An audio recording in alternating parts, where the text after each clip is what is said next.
नमस्कार विद्यार्थी मित्रांनो, आजच्या व्हिडिओमध्ये आपण algebraic expressions use of letters in place of number म्हणजे पदावली आणि अक्षरांचा वापर या टॉपिकचा अभ्यास करणार आहोत। सर्वप्रथम आपण काही मूलभूत नियम समजून घेऊया। गणितातील कोणतीही क्रिया ही नेमकी बेरीज, वजाबाकी, गुणाकार आणि भागाकार या चार गोष्टींवर अवलंबून असते। क्रिया करत असताना दोन पदांची आपल्याला गरज असते। आता अन इक्वॅलिटी किंवा समानता म्हणजे काय तर पाहूया। समानता किंवा इक्वॅलिटी काय असते तर मी जर एका बाजूला 4+3 किंवा 4+3 याची जर आपण बेरीज केली तर येणार आहे 7 आणि इकडच्या बाजूला मी जर का 2+5 असं केलं आणि एका बाजूला आहे 4+3 म्हणजे इकडची सम आलेली आहे 7 आणि इकडची सुद्धा 7, दोघं बाजू समान आहेत, याला आपण इक्वॅलिटी असं म्हणतो। दोघं बाजू समान। अजून उदाहरण पाहता येईल 5×2 10 उत्तर येते याचं आणि इकडच्या बाजूला कोणतीही क्रिया असेल, कोणतीही क्रिया असली तरी चालेल, परंतु जर उत्तर 10 येत असेल, दोघं बाजूंचं उत्तर 10 आहे म्हणून आपण मध्ये बरोबरचं चिन्ह किंवा इक्वल टू असं म्हणू शकतो। दोघंही सारखे आहेत, यांना इक्वॅलिटी किंवा समानता असं म्हणतात।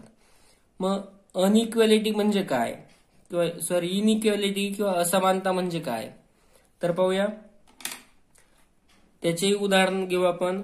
समजा एका बाजूला आहे 7+4, इकडची बेरीज आलेली आहे 11 आणि दुसऱ्या बाजूला जर का 15/3। आता इकडे जर पाहिलं तर यांची बेरीज आहे, हा जर भागाकार केला आपण 15ला जर आपण 3 ने डिवाइड केलं तर याचा आन्सर येणार आहे 5 आणि इकडे आलेला आहे 11, म्हणजे दोघं सारखे नाही म्हणजे इक्वल नाहीत, मग आपण याला म्हणायचे आहे असमानता। आता ही असमानता आपण वेगवेगळ्या पद्धतीने दाखवू शकतो। एकतर असंही म्हणू शकतो की दोघं इक्वल नाहीत, 11 इज नॉट इक्वल टू 5, किंवा मी असं म्हणू शकतो 11 आणि 5 यांच्यात संबंध दाखवू शकतो, कोण मोठा आहे किंवा कोण ग्रेटेस्ट आहे आणि कोण ग्रेटर आहे आणि कोण स्मॉलर आहे। तर मग जो मोठा असतो त्याकडे आपल्याला हे चिन्ह करायचं आहे, म्हणजेच वाचताना 11 मोठा आहे 5 पेक्षा किंवा 11 इज ग्रेटर दॅन 5 असं आपण त्याला वाचायचं आहे। हेच जर का उलट असलं, समजा इकडे 15 आहे आणि इकडे 20 आहे, तर आता यावेळेस 20 मोठा आहे म्हणून आपण 20 कडे हे चिन्हचं तोंड आहे ते करूया आणि याला वाचायचं आहे 15 लहान आहे 20 पेक्षा, 15 लहान आहे 20 पेक्षा किंवा 15 इज स्मॉलर दॅन 20। अशा पद्धतीने आपल्याला असमानता, दोन पदांमध्ये समानता आहे किंवा असमानता आहे हे आपण ठरवू शकतो त्यांच्या किमतीवरून। तर मध्ये कोणतं चिन्ह येईल हे आपल्याला लक्षात येईल। जर सारखं असेल तर बरोबरचं चिन्ह, दोघं बाजूंची व्हॅल्यू किंवा किंमत जर सारखी येत असेल तर आपण इक्वल टू टाकायचं आहे। जर दोघं सारखे नसतील तर हे चिन्ह येईल, परंतु जर आपल्याला 1, 2 आणि 3 या 3 चिन्हांपैकी विचारलं असेल तर आपल्याला त्यांचा लहान मोठेपणा ठरवावं लागेल। पाहूया पुढे। आता उदाहरण सोडवत असताना आपल्याला काही महत्वाचे नियम माहित असणं गरजेचं आहे। आता इंग्रजीत त्याला बॉडमास किंवा मराठीत आपण त्याला कंचे भागू बेव असं संबोधतो। तर काय आहे कंचे भागू बेव पाहूया। सर्वप्रथम ब्रॅकेट्स आपल्याला सॉल्व्ह करावे लागतात।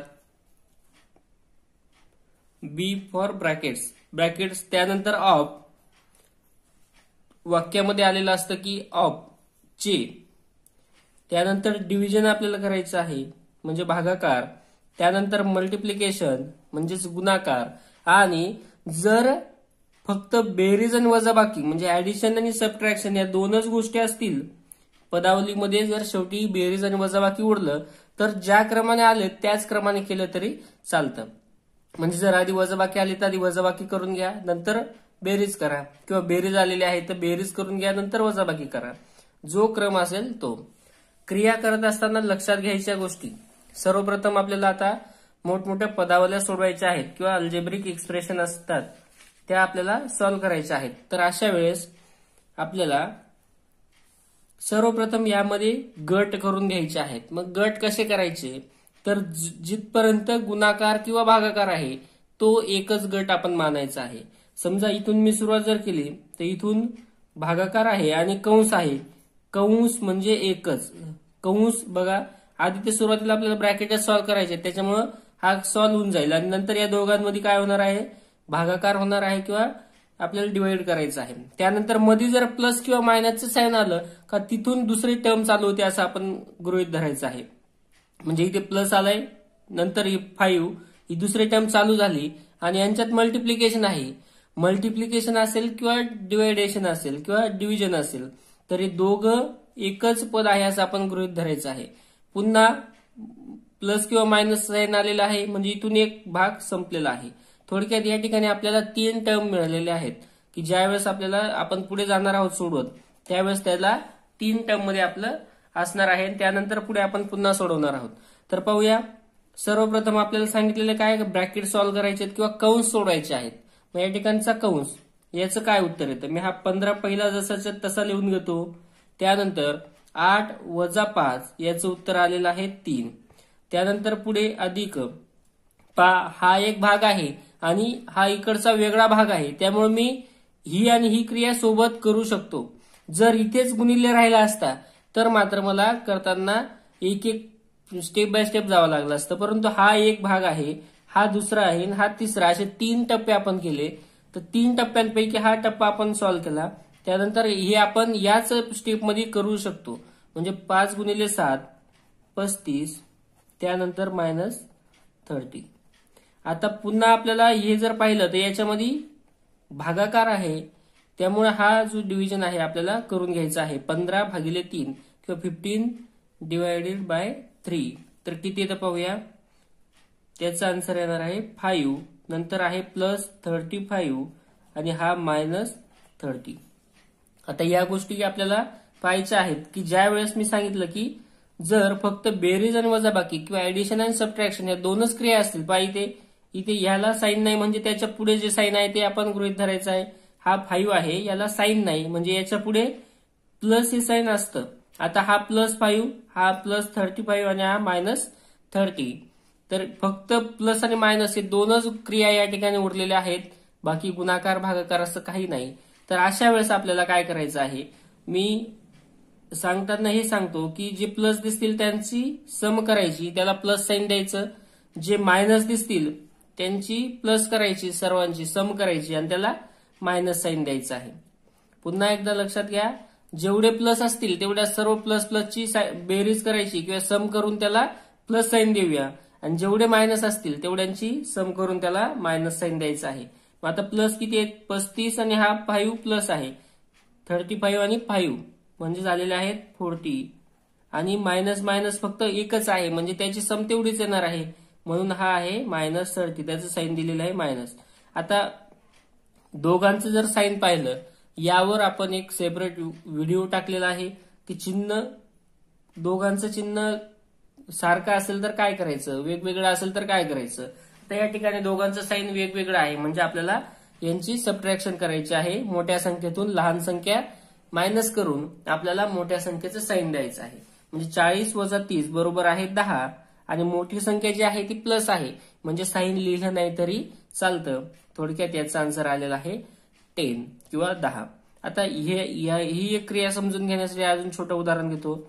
4 + 5 -3 -7 +4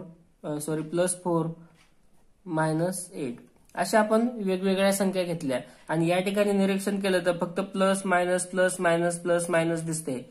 म्हणजे आपल्याला जेवढे प्लस दिसतील तेवढ्या सगळ्यांची बेरीज करून घेऊ. चला प्लस कोणकोणते आहेत सांगा. तर त्यामध्ये प्लस आपण पाहूया, प्लस आहे 4, याला पुढे साईन नसलं तर त्याच्या पुढे प्लस समजायचं म्हणजे हा +4 आहे, हा +5 आहे आणि हा +4 आहे. 4 आणि 4 8, 8 आणि 5 13. प्लस प्लसची जर आपण सम केली तर 13 किंवा 13 आली, त्याला आपण प्लस साईन द्यायचं. आणि मायनस मायनसची जी सम आहे ती पाहूया. जे सर्व मायनस आहेत, मायनस कोणकोणते आहेत तर -3 -7 आणि -8. 7 अधिक 3 10, 10 आणि 8 18 आणि याला आपण साईन कोणतं द्यायचं आहे मायनस.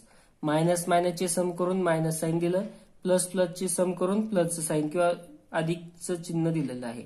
आता या ठिकाणी दोघांचं साईन जर पाहिलं तर अपोजिट आहे. वेगवेगळं साईन असलं तर आपण त्यांची सबट्रॅक्शन करतो आणि मोठ्या संख्येचं साईन देतो. मग 18 मधून 13 गेले, उरले 5 आणि मोठ्या संख्येचं जे साईन आहे ते आहे मायनस, म्हणून याचा आन्सर येईल -5. ही एक गोष्ट जर लक्षात आली तर मोठमोठ्या पदावल्या सोडवताना तुम्हाला अडचण येणार नाही. आणि हा एक क्रम लक्षात ठेवूया, बॉडमास किंवा आपण त्याला कंचे भागू बेऊ म्हणतो. तर सर्वप्रथम आपल्याला ब्रॅकेट जे असतील ते ब्रॅकेट सॉल्व्ह करायचे. जर ब्रॅकेटची संख्या जास्त असेल तर जो आतमध्ये ब्रॅकेट आहे स्मॉल तो आधी सोडवायचा, त्यानंतर त्याच्या बाहेरचे ब्रॅकेट आपल्याला सोडवत जायचे आहेत. समोर काही उदाहरण लिहून ठेवलेले आहेत, आपण ते एक एक करून सॉल्व्ह करूया. सर्वप्रथम लिहिलेलं आहे 8/8, नंतर प्लस, पुन्हा 8 × 8, नंतर -8. आता हे उदाहरण सोडत असताना आपल्याला यामध्ये आलेले पद किती आहेत किंवा वेगवेगळे करता येतील का ते चेक करूया. सर्वप्रथम मी सांगितल्याप्रमाणे गुणाकार किंवा भागाकार असेल तोपर्यंत ती एकच टर्म आहे असं आपण गृहीत धरायचे आहे किंवा एकच पद आहे. आता या ठिकाणी भागाकार आहे, इथपर्यंत एक पद झालं. नंतर मध्ये जर का प्लस किंवा मायनस साईन आलं तर तिथे पार्ट करायचा आहे, तिथून वेगळा पार्ट सुरू झाला असं आपण गृहीत धरायचं आहे. हा प्लस आहे म्हणजे इथून पार्ट सुरू झाला आणि नंतर पुन्हा यांच्यात मल्टिप्लिकेशन आहे म्हणजे एकच भाग आहे, लक्षात घ्या. नंतर हा -8 आहे पण एकटा आहे, प्लस किंवा मायनस आलं म्हणजे तिथून वेगळा पार्ट. या ठिकाणी आता आपण 3 पार्ट करून घेतलेले आहेत आणि प्रत्येक पार्टचं आपण एकाच पायरीमध्ये उत्तर काढू शकतो. म्हणजे 8 जर आपण 8ला 8ने भाग दिला तर त्याचं उत्तर येणार आहे 1. नंतर मध्ये आहे प्लस 8 × 8 64 आणि नंतर आहे -8.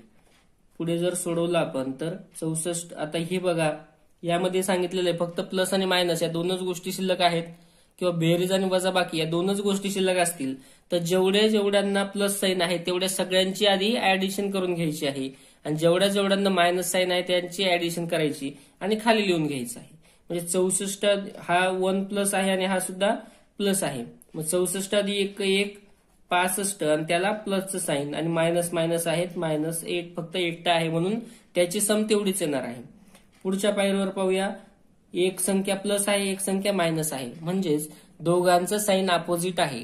अशा परिस्थितीमध्ये आपण त्यांची सबट्रॅक्शन करतो किंवा मोठ्या संख्येतून लहान संख्या वजा करतो. मग आता 65 मधून जर 8 गेले तर 57 आणि त्याला मोठ्या संख्येचं साईन द्यावं लागेल जे आहे प्लस. प्लस दिलं नाही तरीही चालतं. अशा पद्धतीने आपण याचा आन्सर 57 काढलेला आहे.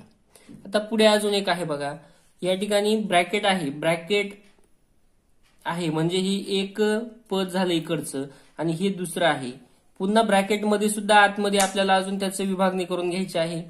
आता हे ब्रॅकेट इकडे सोडवायचं, ते तिकडच्या बाजूला ते ब्रॅकेट सोडून घेऊ किंवा तो कंस सोडू. आता पाहूया, या दोघांमध्ये गुणाकार आहे, इथपर्यंत एक पद झालेलं आहे. नंतर प्लस किंवा मायनस साईन आलं, इथून एक वेगळं, म्हणजे या ठिकाणी 2 पद आहेत.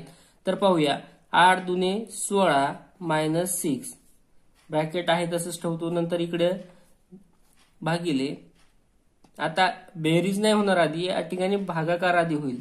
आपण पाहिलेल्या नियम मध्ये की कंस सोडवायचा आहे. कंस सोडवत असताना सुद्धा पुन्हा आधी भागाकार, नंतर गुणाकार आणि नंतर आपण बेरीज किंवा वजाबाकी करायची आहे.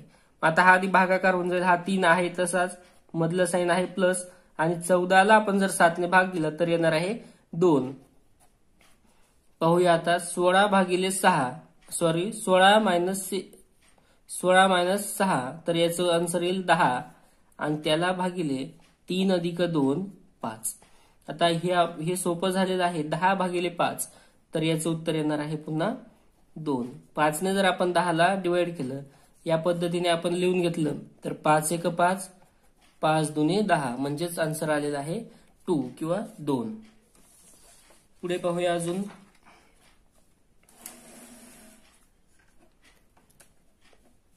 या ठिकाणी सांगितलेलं आहे 54/6 आणि त्याचा आन्सर येणार आहे, या ठिकाणी 2 संख्या आहेत बरं, याचा आन्सर काय आहे ते आधी आपण पाहून घेऊ. सर्वप्रथम आपल्याला 54 आणि त्याला जर 6 ने डिवाइड केलं किंवा 6 ने भाग दिला तर त्याचं उत्तर काय येतं, तर 6 नम 54, म्हणजे याचा आन्सर आलेला आहे 9. मग आता हे 9 आन्सर येणार आहे या दोघांचं. मग अशा कोणत्या संख्या आहेत की दोघांची बेरीज केल्यावर 9 येईल, किंवा कोणते अंक आहेत की ज्यांची सम आहे ती 9 येईल. मग आता पर्याय आपल्याला पाहायचे आहेत की सम यायला पाहिजे आहे 9. मग 3 प्लस, इथं जर मी 3 टाकला आणि ते बघा क्रमाने टाकावं लागतील, ज्या क्रमाने पर्यायात दिले त्याच क्रमाने आपल्याला किंमत टाकायची आहे. म्हणजे 3 इथे टाकला आणि ते 7 टाकला तर 7 अधिक 3 10, किंवा 3 अधिक 7 10 होऊन जाईल. म्हणजे हे जे आहे या ठिकाणी इक्वल टू चं साइन आहे, म्हणजे हे दोघं सारखे असायला पाहिजे. पहिला पर्याय घेतला तर त्याचं उत्तर बरोबर येणार नाही. दुसरा पर्याय घेऊन पाहू आपण की 7 आणि 4, 7 अधिक 4 11 होईल, इकडे 11 होईल आणि इकडे 9 आहे, दोघं सारखे होणार नाहीत, म्हणजे हा पर्याय देखील आपल्याला या ठिकाणी टाकता येणार नाही. तिसरा पर्याय आहे 5 आणि 4. मी जर इथे 5 टाकला आणि इथे 4 टाकला तर 5 अधिक 4 9, इकडचं उत्तर आलेलं आहे 9 आणि इकडे सुद्धा उत्तर आलेलं आहे 9, मध्ये चिन्ह आहे बरोबरचं. याचा अर्थ आपल्याला ज्या आपण या किंमती टाकल्या ह्या बरोबर आहेत, म्हणून त्या ठिकाणी काय यायला पाहिजे 5 and 4. नेक्स्ट पाहूया. If p is equal to 3, t is equal to 2, then p into p plus 2 into p into t plus t plus t. आता यामध्ये आपण काय करायचं, ज्या आपल्याला किमती दिलेल्या असतात त्या किमती टाकायच्या आहेत. खूप सोपं असतं. p जिथे दिसेल तिथे आपल्याला टाकायचं आहे 3 आणि t दिसेल त्या ठिकाणी आपण टाकणार आहोत 2. आता सुरुवातीला p आहे म्हणजेच 3, नंतर पुन्हा p म्हणजे पुन्हा 3. जे साइन आहेत ते जसेच्या तसे ठेवायचे आहेत, फक्त p दिसेल तिथे 3 टाकूया आणि t दिसेल त्या ठिकाणी 2 आपल्याला टाकायचा आहे. पाहूया आता 2 गुणिले p आहे म्हणजेच पुन्हा 3, नंतर t म्हणजेच 2 आणि प्लस t. आता t म्हणजे 2 आहे, पुन्हा या t च्या जागेवर पण 2 आहे. आता ही प्रोसेस आपल्याला सोडवायची आहे. सोडवत असताना आपण आधी क्रम पाहूया, किंवा मी ज्या पद्धतीने आधी विभागणी करून घेतो. तर या 3 पासून सुरुवात करतो. गुणाकार आहे म्हणजे तिथपर्यंत एकच टर्म आहे, त्या ठिकाणी प्लस किंवा मायनस आलं, इथून बदललं. पुन्हा या ठिकाणी 2 गुणिले 3 गुणिले 2 म्हणजे ही सुद्धा एक टर्म झाली. नंतर प्लस आलं, चेंज झालं, ही एक आणि हे सुद्धा वेगळं, कारण प्लस प्लस आलेलं आहे. प्लस किंवा मायनस मध्ये आलं की त्या ठिकाणाहून आपण वेगळा पार्ट आहे असं समजायचं आहे. त्याची प्रोसेस तिकडे करायची, याची इकडे करायची आहे. मग 3 त्रिक 9, 3 त्रिजा 9, नंतर प्लस 2 त्रिक 6, 6 दुने 12 आणि इकडे प्लस 2 अधिक 2 4. तुम्ही एकाच वेळेस लिहिलं तरी चालेल किंवा पुढच्या स्टेपला त्याचं असंही येणार आहे. 12 अधिक 9, 12 आणि 8 20, 21 आणि 4 25. तर त्याचं उत्तर येणार आहे 25. आणि कुठेही मायनस साइन नाही, त्याच्यामुळे कन्फ्युज होण्यासारखं तुम्हाला काहीच नाही की याला प्लस येईल की मायनस येईल. तर सरळ सरळ आहे, त्याचं उत्तर येणार आहे 25 किंवा 25. हा 2018ला विचारला गेलेला प्रश्न आहे. 66 भागिले 6 बरोबर 4 अधिक ब्रॅकेट किंवा चौकट दिलेली आपल्याला. तर आता याचा आन्सर काढायचा आहे. काय करावं लागेल, इकडचं काय आधी ते आपल्याला बघून घ्यावं लागेल. इकडे येतं 66 भागिले 6, याचा आन्सर जर केला आपण तर येणार आहे 11 किंवा 11. आणि इकडे is equal to 4 plus bracket किंवा चौकट. आता या चौकटीच्या जागेवर काय, इकडे जर 11 आहे तर 4 मध्ये किती मिळवायला पाहिजे, किंवा हा जो 4 आहे हा प्लस आहे, या ठिकाणी प्लस 4 आहे. इकडे जर आपण त्याला आणला, ब्रॅकेट तिथेच ठेवूया, याच्यातनं तुमची क्रिया पण क्लिअर होऊन जाईल की काय करायला लागतं. तर हा जो 4 आहे या ठिकाणी प्लस आहे, इकडे जर आला तर मायनस होईल, म्हणजे 11 मायनस 4. तर 11 मायनस 4 म्हणजे 7. थोडक्यात आपल्याला चौकटच्या जागेवर टाकावं लागणार आहे 7. आपण केवळ निरीक्षणाने सांगू शकतो, परंतु जर मोठे उदाहरण असलं तर त्यावेळेस आपल्याला लक्षात यायला पाहिजे की जर ब्रॅकेट आहे, आपल्याला ब्रॅकेटची व्हॅल्यू काढायची तर तिथेच ठेवूया. आणि हा जो 4 आहे हा प्लस आहे, इकडे जर आणला आपण दुसऱ्या बाजूला तर तिकडे होणार आहे -4. मग 11 मधून 4 गेले तर राहिले 7. म्हणजेच या जागेवर आपल्याला टाकावं लागेल 7 किंवा 7. याच प्रकारचा एक प्रश्न आहे. 8 गुणिले 12 हे लहान आहेत 70 अधिक काय. आता काय टाकावं लागेल पाहूया. यांचा आधी गुणाकार करून घेतो. 12 गुणिले 8 96 पेक्षा मोठा आहे. आता हे जे आहे हे 70 मध्ये किती टाकले म्हणजे 96 पेक्षा मोठा होईल. आपण पाहूया. पहिला पर्याय जर पाहिला, जर 26 टाकला, पहिला ऑप्शन आहे, मी जर का 26 टाकला तर इकडे होणार आहे 96 आणि इकडेही आहे 96. मग हे जे सांगितलं हे बरोबर ठरणार नाही, कारण 96 इज इक्वल टू 96 असं होईल. आणि आपल्याला काय दाखवायचं आहे की हा जो पुढचा पार्ट आहे हा मोठा दाखवायचा आहे. याचं ज्याच्याकडे असं तोंड असेल तो मोठा असतो असं दाखवायचं आहे. तर मग आता 26 टाकल्यानंतर सुद्धा आपण मोठा दाखवू शकलो नाही, याचा अर्थ 24 टाकल्यावर तर मोठा होणार नाही, 25 टाकल्यावर पण शक्य नाही, कारण 26 टाकून सुद्धा तो समोरचा जो भाग आहे तो मोठा दाखवता आलेला नाही. थोडक्यात आपल्याला या पर्यायांपैकी दाखवावं लागेल 27. बघूया. इकडचा जे आहे ते उत्तर आहे 96 आणि इकडे 70 अधिक 27 ते आलेलं आहे 97. तर आता आपण म्हणू शकतो की हा भाग जास्त आहे. अशा पद्धतीने आपल्याला सोडवायचे आहेत उदाहरणं. पुढे अजून काही उदाहरणे आहेत, त्यापैकी पहिलं बघूया. या ठिकाणी a इज इक्वल टू 4 असं आपल्याला सांगितलेलं आहे आणि b ची जी व्हॅल्यू आहे ती पण दिलेली आहे 5. a आणि b यांच्या किमती दिलेल्या आहेत. तर काढायचंय काय, तर आपल्याला काढायचं आहे 5a इंटू 4b किंवा 5a गुणिले 4b याची किंमत आपल्याला काढायची आहे. तर बघूया. 5 आणि 5a म्हणजेच काय असतो, 5 इंटू a किंवा 5 गुणिले a असतो. कोणतीही संख्या जर मध्ये साईन नसलं, मी जर या ठिकाणी एक्स वाय लिहिला तर याचा अर्थ असतो एक्स गुणिले वाय. तसंच आता 5 आणि a यांच्यामध्ये काही साईन नाही, याचा अर्थ ते गुणिले आहेत, म्हणून 5 गुणिले a ची आपण किंमत टाकूया 4. त्यानंतर मध्ये आहे पुन्हा गुणिले, ते लिहितो. पुन्हा आता आहे 4 आणि त्याला गुणिले किती 4b. मी या ठिकाणी समजून घ्या वाटलं तर 5a म्हणजे काय, 5 इंटू a ची व्हॅल्यू आहे 4 आणि 4b म्हणजे काय, तर 4 इंटू b ची व्हॅल्यू आहे 5. तर याचा आन्सर आहे 5 4 जा 20 आणि 4 5 जा सुद्धा 20.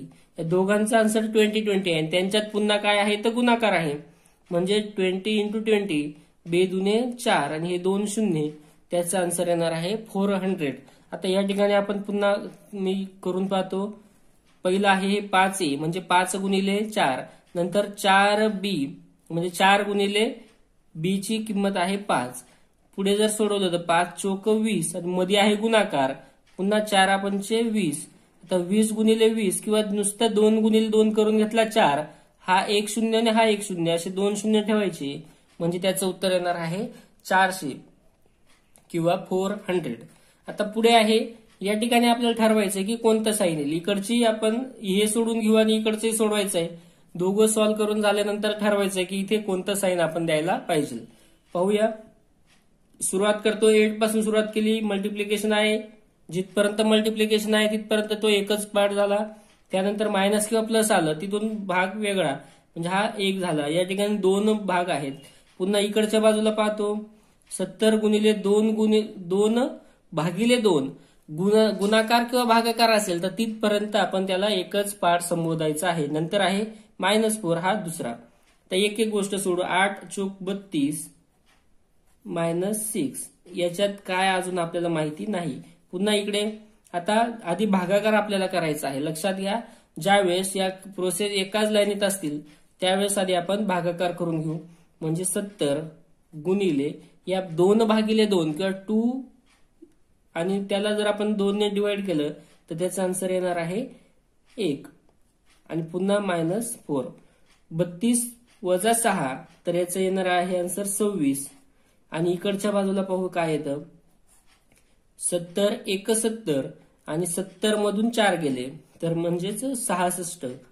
आता दोघं बाजूंचं निरीक्षण केलं तर आपल्याला हा 66 आहे तो ग्रेटर आहे, म्हणून आपण या ठिकाणी जे साईन देणार आहोत ते असं असणार आहे.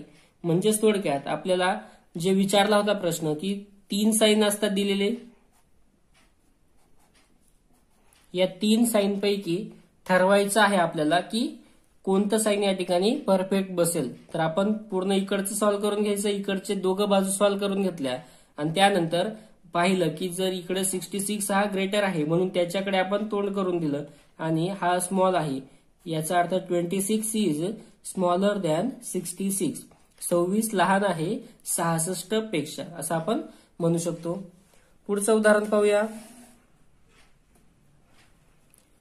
1200 गुणिले 50 अधिक 2700 भागिले 90 वजा 135 आणि पुन्हा कंसाला भागिले 11 आहे. हे महत्वाचं आहे. हा जो 11 आहे हा डिवाइड आहे कोणाला, तर पूर्ण ब्रॅकेटला. आधी मग पूर्ण ब्रॅकेट सॉल्व्ह करावं लागेल, त्यानंतरच आपण या 11ने त्याला डिवाइड करायचं आहे. बघूया आता याच्यात सुद्धा आता ब्रॅकेट सॉल्व्ह करत असताना आपण पुन्हा सुरुवात करूया. मी पहिली संख्या 1200ने सुरुवात केली, मल्टिप्लिकेशन आहे, इथपर्यंत आलो, मल्टिप्लिकेशन होतं म्हणजे एकच टर्म आहे. प्लस किंवा मायनस आलं तिथून वेगळा भाग. पुन्हा 2700ने सुरुवात केली, भागाकार आहे म्हणजे तिथपर्यंत पुन्हा एकच भाग आहे. मायनस आलं, थांबून घेतलं, तिथून आता एक भाग. या ठिकाणी 3 भाग आहेत आणि तिघ भागांची आपण वेगवेगळ्या ठिकाणी क्रिया केली तर हरकत नाही. जर ते एकमेकात गुंतलेले राहिले असे तर आपल्याला भागाकार नंतर गुणाकार या क्रमाने जायचं आहे.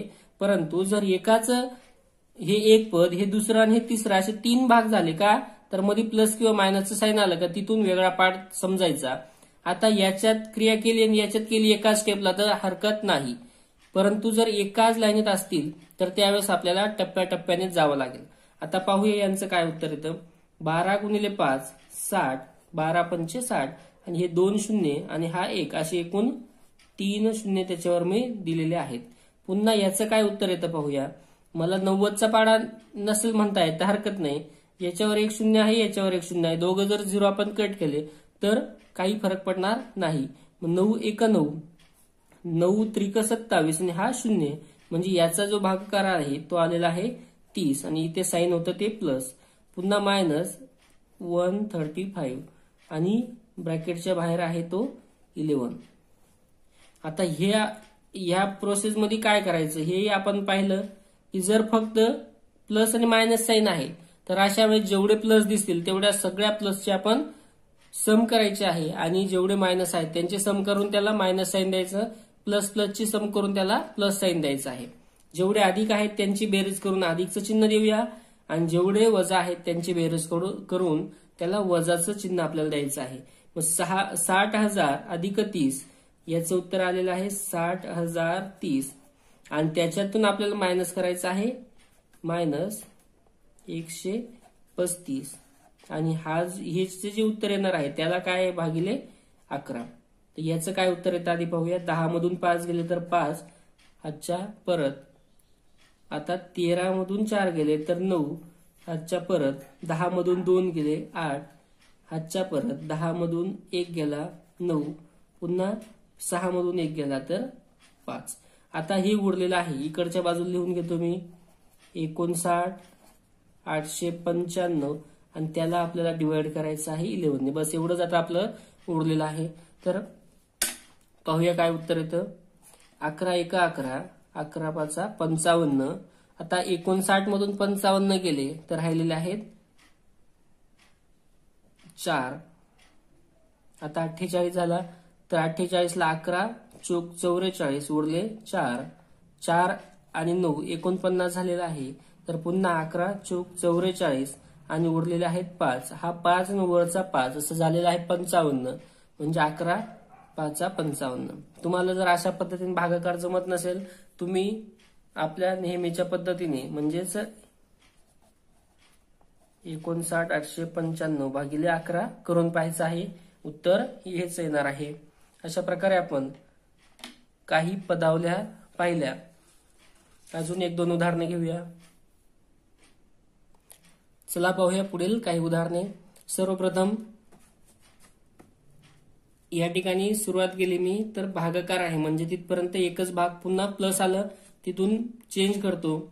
नंतर 6 पासून सुरुवात केली, गुणाकार आहे किंवा मल्टिप्लिकेशन आहे तो एक पार्ट आणि हा -6 असे मी या ठिकाणी 3 पार्ट मध्ये या पदावलीचं विभागणी करून घेतलेली आहे. नंतर 6 ला जर आपण 6 ने डिवाइड केलं तर आन्सर येणार आहे 1. नंतर प्लस या 6 6 जा 36 आणि हा -6. आता या ठिकाणी सांगितलंय मी की जर एका ओळीमध्ये आता फक्त प्लस आणि मायनस हे साईन दिसत असतील तर आपल्याला करायचं आहे जेवढे प्लस आहेत तेवढ्यांची आपण करून घेणार आहोत प्लस आणि त्याला द्यायचे प्लस साईन, आणि जेवढे मायनस असतील तेवढ्यांचं आपण प्लस करून त्याला देणार आहोत मायनस साईन किंवा सम करायचे आहे. जसे 36 + 1 37 आणि इकडे आहे मायनस फक्त एकच आहे म्हणून त्याची सम तीच येणार आहे. तर आता पाहूया 37 - 36 त्याचा आन्सर येणार आहे 31. मोठ्या संख्येतून लहान संख्या वजा करायची आहे आणि त्याला मोठ्या संख्येचं साईन म्हणजेच +31. प्लसचं साईन दिलं नाही तरीही चालेल किंवा लिहिलं नाही तरी चालेल. आता पुढचं उदाहरण पाहूया. या ठिकाणी 2 भागाकार आहेत एकाच लाईनीमध्ये. तर अशा वेळेस आपण सुरुवात करायची आहे डावीकडून. जो पहिला भागाकार आलाय तो करून घ्या, त्यानंतर आपण दुसरा भागाकार करायचा आहे. म्हणजे या ठिकाणी मी ही पहिली एक प्रोसेस करून घेईल. याचं काय उत्तर येतं पाहूया. 450 / 10. 450 / 10. आपण सोपं 1 0 कट 1 0 कट म्हणजेच त्याचं उत्तर आलेलं आहे 45. आता पुढे हे भागिले 3 हे लिहून घेतलं. त्यानंतर 45 ला 3 ने जर आपण भाग दिला तर 45 ला 3 ने भाग दिला, 3 1 3 उरला 1 आणि 3 5 15 म्हणजेच त्याचं उत्तर आलेलं आहे 15. चिन्ह वगैरे सगळीकडे प्लस असल्यामुळे कोणतं साईन द्यायचं हा आपल्या पुढे प्रश्न नाही. पुढे पाहूया. आता या ठिकाणी पुन्हा सुरुवात करतो मी, विभागणी करून घेतो. सुरुवात केली 400, नंतर प्लस किंवा मायनस साईन आलं का इथे थांबून घेतो आपण. पुन्हा 80 पासून सुरुवात केली, भागाकार आहे म्हणजे तिथपर्यंत चालत गेलो. पुन्हा मायनस आलं, थांबून घेतलं. 10 आणि 8 यांचा गुणाकार आहे. अशा पद्धतीने मी ह्या पदावलीला 3 भागांमध्ये विभागणी केलेली आहे. तिघांचं उत्तर आता काढून घेऊ. हा आहे 400. नंतर 80 ला 2 ने जर भाग दिला तर याचं उत्तर येईल 40 आणि हा इथे प्लसचं साईन आहे, इथे मायनसचं साईन आहे. 10 8 80. आता हे जर सोडवलं आपण तर 400 + 40.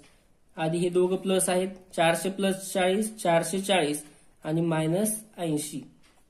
440 मधून जर 80 गेले तर 360 हे त्याचं उत्तर असणार आहे. पुढे पुन्हा एक उदाहरण आहे. 160 × 10 / 5. गुणाकार किंवा भागाकार आहे तोपर्यंत एकच भाग आणि पुन्हा या ठिकाणी 4 म्हणजे इथून तिथून हा एकच पार्ट आहे. मग आता याच्यात अजून सुरुवात कुठून करायची तर आधी आपण भागाकार सोडवणार आहोत. म्हणजेच आपल्याला आधी हा भागाकार सॉल्व्ह करावा लागणार आहे. 10 / 5. मग हा 160 आहे तसाच लिहून घेतला. नंतर गुणिले 10 / 5 जर केलं तर याचं उत्तर येईल 2 किंवा 10 ला जर आपण 5 ने डिवाइड केलं तर आन्सर येणार आहे 2 आणि नंतर पुन्हा गुणिले 4. तर आता सोपं करून घ्या, तुम्हाला ज्या पद्धतीने जमेल.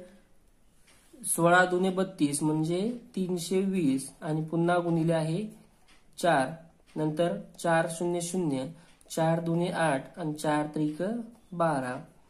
1280 किंवा 1280 हे त्याचं आन्सर असणार आहे. पुढचं उदाहरण पाहूया.